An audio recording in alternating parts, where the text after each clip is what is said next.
bonjour à tous, j'espère que vous allez bien. On se retrouve aujourd'hui pour une nouvelle vidéo, on a pas mal de choses à voir. On va refaire le point sur pas mal d'actions qui sont pour moi soit dans des zones d'achat, soit dans des zones de vente. Évidemment, c'est mon avis, ce que je vous montre c'est ma façon d'investir, c'est parti.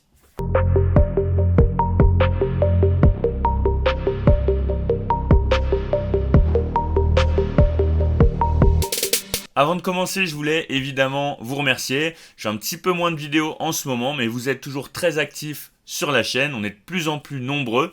Pour ceux qui ne le sont pas encore, n'hésitez pas à vous abonner. Ça permet de soutenir mon travail. Alors, je vais, sur vos conseils, réduire un peu ma cam.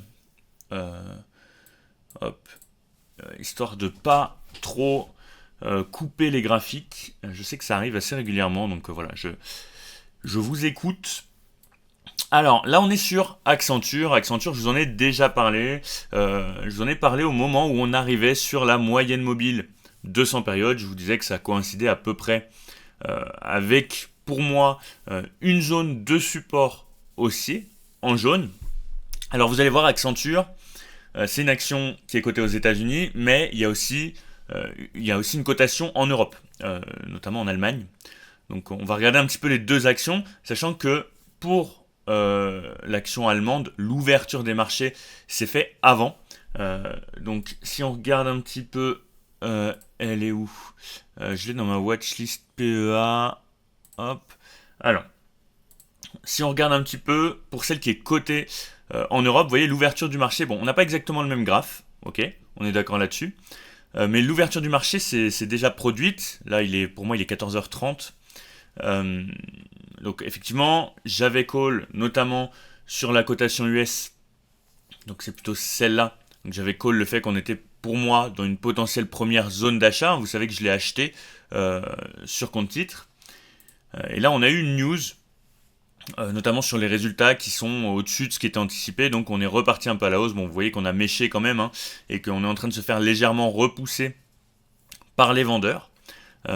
Mais globalement c'est déjà plutôt positif pour Accenture, même si pour moi ce que j'avais call notamment sur le Patreon, c'est qu'on avait cette première zone d'achat là, mais qu'on pouvait aussi très bien continuer à aller chercher plus bas. Vous voyez qu'en termes de RSI on n'est pas encore forcément dans une zone de survente extrême, donc on pourrait aller continuer, chercher plus bas, et notamment tester potentiellement l'order block vendeur que vous voyez en vert juste ici.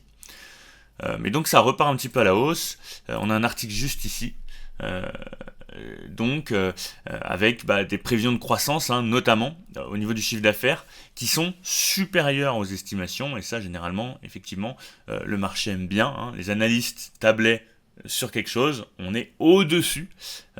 Donc c'est assez positif, avec un chiffre d'affaires qui aura une croissance donc supérieure à ce qui était anticipé. Donc on était peut-être potentiellement à des niveaux de prix où les gens avaient anticipé le fait que la croissance serait pas si importante que ça. Finalement elle est au-dessus, donc le prix monte. C'est un petit peu comme ça que ça marche, les prix sur le marché. Donc on peut s'attendre à une réaction un peu similaire sur les marchés US tout à l'heure. On verra si on repasse au-dessus de la moyenne mobile 200 périodes en violet. Ce serait assez positif. C'est un peu ce qu'on a fait, vous voyez ici sur la cotation européenne. Donc voilà pour Accenture, je voulais rapidement vous en parler. Autre action dont je vous avais parlé qui avait beaucoup performé pendant le Covid, c'est Delta Plus Group. On est sur tout ce qui est notamment les gants, le matériel médical, etc. etc. Donc pour moi c'est une belle action avec de très bons fondamentaux. Est-ce que je la retrouve à elle? DLT, si je dis pas de bêtises, X par, elle est là. Donc c'est une belle société, avec des bons fondamentaux. Vous voyez, elle est pas mal notée, 96 sur 100 sur GuruFocus. On voit qu'elle surperforme. Bon après, c'est pas des concurrents du tout directs. Effectivement, sur GuruFocus, il a un peu de mal à choisir les concurrents, donc il vaut mieux les choisir soi-même. Mais vous voyez qu'en termes de fondamentaux, on est quand même sur une très belle entreprise qui a une très bonne profitabilité. Ils sont sur un marché de niche. Ils ont tout un système de production qui est ciblé sur les produits qu'ils vendent finalement. Donc ils sont très efficaces là-dedans. Ça se voit en termes de profitabilité. Et donc ça, c'est plutôt intéressant. Si on regarde un petit peu, on voit quand même que c'est une société qui est endettée. Bon, peut-être un des bémols pour cette société-là. Après, c'est le genre d'entreprise qui a besoin de s'endetter pour notamment faire de la croissance, hein. Euh, et on voit que c'est des investissements qui sont quand même plutôt rentables, euh, avec un retour sur les capitaux investis qui est assez élevé, hein, surtout pour ce genre d'entreprise, pour ce type de business model finalement, parce qu'ils font de la production à grande échelle. Ils font pas de la production de téléphones comme le fait Apple, et là effectivement, eux ils sont sur une rentabilité qui est vraiment exceptionnelle, hein, parce que Apple c'est partout maintenant. Donc effectivement, Delta Plus Group, ils font des gants en plastique, donc ils sont partout dans le milieu médical, ce qui est déjà très bien. Donc pour moi, c'est une très belle société, et je considère qu'on est sur des zones techniquement qui peuvent commencer à être intéressantes, même si personnellement, alors la dernière fois, je les call sur le Patreon, mais j'ai attendu. Donc j'avais call une première zone d'achat, et puis j'avais dit que moi, je serais plutôt pour attendre quand même un deuxième niveau. C'est ce que je vais encore faire là. Peut-être que j'aurai pas l'opportunité de rentrer dessus cette fois-ci, comme la dernière fois finalement, mais c'est pas bien grave. Donc voilà pour Delta Plus Group, je voulais vous en parler. Je sais qu'elle n'est pas forcément très connue. Moi personnellement, c'est Pierre qui m'en avait parlé sur Patreon. Pierre qui d'ailleurs a des très très bons calls sur le Patreon. C'est une des forces de la communauté, je trouve, et c'est assez sympa parce qu'on n'a pas forcément les mêmes idées au même moment, et puis on se rend compte que ah ouais, mais c'est intéressant ça. Donc voilà, petite parenthèse assez rapide. Je vous refais aussi peut-être un petit point sur Capgemini qui pour l'instant a l'air de consolider en dessous du gap. Je vais vous le mettre en daily. Hop hop hop. Voilà. Donc effectivement, on est venu combler notre gap, on est repassé en dessous, et pour l'instant, il a l'air de servir de résistance, hein, avec notamment en appui, la moyenne mobile 200 périodes en violet. Euh, donc pour moi, Capgemini, pour l'instant, je vais patienter. Je vais patienter sur Capgemini. Au même titre qu'Amundi, et je vais vous en parler après, je considère que des perspectives, euh, au vu des perspectives, et comme Alten, hein, Alten, j'ai spéculé récemment dessus sur le Patreon, je vais vous en parler aussi. J'ai revendu aussi Alten, hein, parce que je considère qu'actuellement on n'est pas dans une conjoncture qui va être forcément très favorable pour ce type d'entreprise. Donc je vais attendre un petit peu. Vous voyez qu'on est quand même encore sur un PEG un peu élevé, 1,21 en termes de PEG. Donc j'aimerais qu'on se rapproche de 1 pour pouvoir re-rentrer sur Capgemini. Donc je prends évidemment en compte la croissance de l'entreprise et son potentiel futur chiffre d'affaires. Donc voilà pour Capgemini. Je peux vous montrer aussi rapidement Alten. Hop. Alten, vous voyez qu'on a potentiellement passé en dessous. Alors je dézoome, hein, c'est toujours sympa de reculer un petit peu pour mieux se rendre compte. Alors, Alten, parce que moi c'est vrai que souvent quand je vous la montre, je suis comme ça. Si on recule un petit peu, vous voyez qu'on a quand même des très très belles zones de support plus bas. Alors bon, Alten là par exemple, pour l'instant, en termes de valo, on va aller voir un peu ce que ça dit. Hop. Alors. Alten déjà en termes de valo c'est plus intéressant. Donc pour moi il y a quand même moins de chances sur Alten, sauf si vraiment les résultats sont pas bons. Il y a quand même moins de chances d'aller retrouver ce support de très long terme. C'est pour ça que personnellement j'ai mis ma zone prioritaire plutôt ici en jaune. Vous savez, ma zone prioritaire elle est jaune. Ma zone prioritaire d'achat. On est potentiellement en train d'aller un petit peu en dessous, mais globalement, je considère qu'on est déjà sur des zones en termes de valorisation qui sont plutôt intéressantes. Donc Alten, j'avais fait un petit mouvement dessus là récemment, j'ai dû faire 15% en pas très longtemps, peut-être en 3 semaines, 15 jours, 3 semaines, si je dis pas de bêtises. Ceux qui sont sur le Patreon, vous me direz si je dis des bêtises, mais bon, c'était quelque chose comme ça.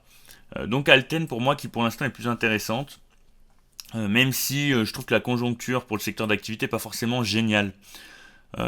Donc j'ai quand même déchargé. Bon, Alten, j'en ai plus en portefeuille. Et puis là, j'attends un petit peu de voir ce qui se passe. Et puis on verra. Porsche, pour moi, c'est pas très intéressant. Enfin, c'est pas intéressant dans le sens où acheter maintenant, c'est acheter sur une zone où en fait on n'a pas de, on n'a vraiment pas de, on n'a pas de référence quoi. Euh, Là, ça peut être baissier, fortement baissier. Donc acheter maintenant, pour moi, ça n'a pas trop de sens. On est sur un plus bas historique. Vous voyez en 2023, en septembre, quand on est rentré, ben, on était plus haut que ça. Hein, et donc à l'heure actuelle, on est quand même sur des niveaux qui sont un peu inquiétants hein, pour Porsche. C'est quoi le ticker? Hop, P911, oui. On l'avait déjà regardé. Je sais que ça en intéresse pas mal. Je sais qu'il y en a qui considèrent, notamment sur Twitter, qu'elle a peut-être plus de potentiel que d'autres actions qui sont surévaluées, mais en attendant, c'est pas très encourageant pour l'instant. On reste sur une entreprise qui a quand même une bonne rentabilité selon moi, mais vous voyez, on est toujours légèrement, si on regarde un petit peu le PEG, on est toujours légèrement un tout petit peu surévalué. Et donc pour moi, il faudrait qu'on se rapproche de zones d'évaluation un petit peu plus correctes, surtout au vu de la tendance actuelle. Donc voilà, pour moi, acheter maintenant du Porsche, c'est acheter à des niveaux où on n'a pas de référence, et j'aime pas forcément ça, et c'est un petit peu acheter un couteau qui tombe et qui pourrait continuer de tomber un moment. Après, ça veut pas dire que les fondamentaux sont pas bons, c'est une entreprise qui a de bons fondamentaux, mais par exemple, si on la compare, hop, si on la compare à Ferrari, je crois que c'est Race, Ferrari, c'est Milan. Si on compare la perf de... Hop, donc là on est sur les 10 dernières années. Si on compare la performance de Ferrari et de Porsche, bah vous voyez qu'il y a un gagnant et il y a un perdant finalement, comme pour Airbus, Boeing, etc. etc. Donc perso, je préfère investir sur les gagnants plutôt que d'investir sur les perdants, sachant que l'écart continue de se creuser. Effectivement, il pourrait se réduire, mais pour l'instant, c'est pas le cas. Donc je reste un petit peu à l'écart. Qu'est-ce que je voulais vous montrer d'autre? Hop, il n'y a pas grand-chose. Bon, Amundi, je vous la remonte rapidement. J'ai vendu à l'approche de la zone vendeuse. Et vous voyez, pour moi, si on regarde à très long terme, Amundi, on est sur un range qui dure depuis 10 ans. Et tant qu'on n'a pas cassé, retesté, puis repartir à la hausse, vous voyez là, on casse, on reteste, mais on repart à la baisse. Donc pour moi, c'est pas validé. Pour moi, il faudrait vraiment une validation, une continuation par le haut, ce que je juge pas du tout réalisable. Pas du tout réalisable, sachant que pour moi, on est surévalué sur Amundi. C'est une action que je considère comme étant surévaluée à l'heure actuelle. Hop. Vous voyez, on a un PEG qui est quasiment à 2. Bon, un PI ratio qui pourrait paraître bas, hein, notamment par rapport à l'historique, mais si on compare par rapport au PEG, donc en prenant en compte la potentielle croissance des revenus, des bénéfices, du chiffre d'affaires, etc., on est un peu cher. Donc c'est pour ça que je me tiens pour l'instant à l'écart. C'est une action que j'aime bien, c'est une action que j'ai possédée, que j'ai vendue récemment. Voilà. Je préfère être liquide dans cette période un peu compliquée. Là jusqu'au 7-8 juillet avec les élections, je suis prudent. J'ai commencé à recharger certaines actions et comme vous le savez, je recharge progressivement. Donc c'est pas parce que je recharge du air liquide aujourd'hui avec 10 actions que ça y est, pour moi c'est la zone d'achat qu'il faut avoir. Non. C'est quasi impossible de définir la zone où le prix va s'arrêter. Donc c'est pour ça que personnellement je rentre par palier. Et vous voyez, Air Liquide, évidemment, effectivement, j'ai commencé à recharger sur l'attribution des actions gratuites, donc on a perdu 10, 11, 12%, un petit peu plus. Et puis là, je suis un petit peu en stand-by pour Air Liquide. Je patiente et pourquoi pas, si ça venait à continuer de baisser, je rechargerai. Des actions comme Schneider, c'est pareil, je les ai en portefeuille. C'est des actions sur lesquelles j'ai des convictions à long terme, mais c'est des actions qu'à l'heure actuelle, je ne rachète pas parce que je considère qu'elles sont sur des zones vendeuses plutôt que sur des zones acheteuses.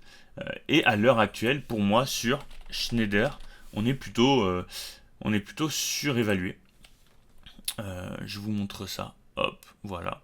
Donc c'est une action qui a un prix qui est assez élevé par rapport aux fondamentaux. Vous voyez, on est sur un PI ratio quand même de 31,5 et surtout un PEC de 2,6. Donc là c'est très élevé, mais c'est pas forcément une action que je vais vendre parce que juste qu'il y a du potentiel à long terme. Et c'est une des actions sur lesquelles je spécule pas, hein, sur lesquelles sur lesquelles j'ai des convictions long terme. Voilà. Donc il y a une partie de mon portefeuille sur lesquelles j'ai des convictions long terme.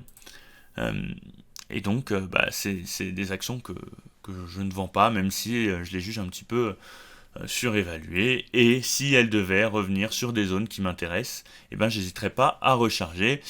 C'est le cas aussi notamment pour Equasense. Equasense, j'ai pas vendu, je reste positionné et j'attends qu'on revienne sur des zones que je juge intéressantes,